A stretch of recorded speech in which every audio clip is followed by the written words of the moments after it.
আজকের আবহাওয়াটা দেখেন, আজকে এত মেঘ মেঘ লেগেছে কি বলবো। রান্না করতে এলাম এইদিকে ব্যালকানির দিকে, আর দেখছি তো এত মেঘ হয়ে গেছে, বৃষ্টি হবে মনে হচ্ছে। আর আমি আজকে কি কি রান্না করব দুপুরে সেটা আমি আপনাদের সঙ্গে শেয়ার করব। আজকে আমি সোয়াবিন আলু রান্না করব। আর আমার একটা বান্ধবী লাল শাক দিয়েছে, সেই লাল শাকটা, লাল শাক আর ধনে পাতা, আর আমি করে নেব ডাল। এই দেখেন আমি সোয়াবিনটাকে ভিজিয়ে রেখে পানিটাকে ঝরিয়ে দেখেন আমি হালকা তেল দিয়ে ভেজে নিচ্ছি। আর কাদের কাদের আজকে বৃষ্টি হচ্ছে আমাকে জানাবেন। তারপরে আমি মশলা কষিয়ে আলুটাকেও কষে নিচ্ছি। আমি আলুটাকে এখানে ভাজিনি, শুধু সোয়াবিনটাকে ভেজেছিলাম। তারপরে তেলের উপরে মশলা কষে আলুটাকে কষিয়ে নিলাম, তারপরে আমি দিয়ে দিলাম সোয়াবিন।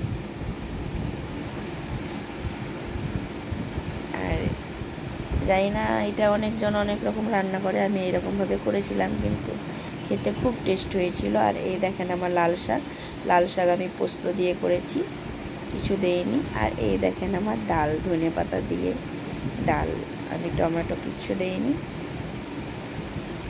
আমিও খাচ্ছি এখন ডাল, আমার বাচ্চারা তো খাচ্ছেই। আর এই দেখেন এটা সয়াবিন আলু এইরকম হয়েছে। কমেন্টে জানাবেন কেমন হয়েছে আর কেমন লাগছে দেখে। ভিডিওটা ভালো লাগলে লাইক কমেন্ট শেয়ার করে দিবেন। আর এই দেখেন এখানে আমি বৃষ্টিটা দেখাচ্ছি এবার। এই দেখেন বৃষ্টিও শুরু হয়ে গেছে, এতক্ষণ আরও হচ্ছিল, এখন একটু থামলো, থামা থামা ভাব, তবুও পড়ছে, না পড়া নয়। আর বৃষ্টি থেকে এরকম করেছেন, আমি তো ছোটোবেলায় অনেক করেছি বা ভিজেছি, ছাদের ওপরে গিয়ে গড়াগড়ি খেয়েছি। এরকম এরকম আমার ছেলেটাকে এমনি করছিলাম, দিয়ে আমি ভাবলাম যে আপনাদের সঙ্গে একটু এরকম করি।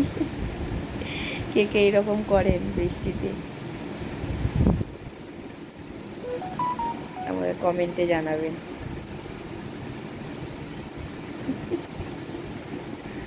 আর ভালো লাগলে অবশ্যই একটা লাইক কমেন্ট শেয়ার করে দিবেন। বাই বাই, ভালো থাকবেন।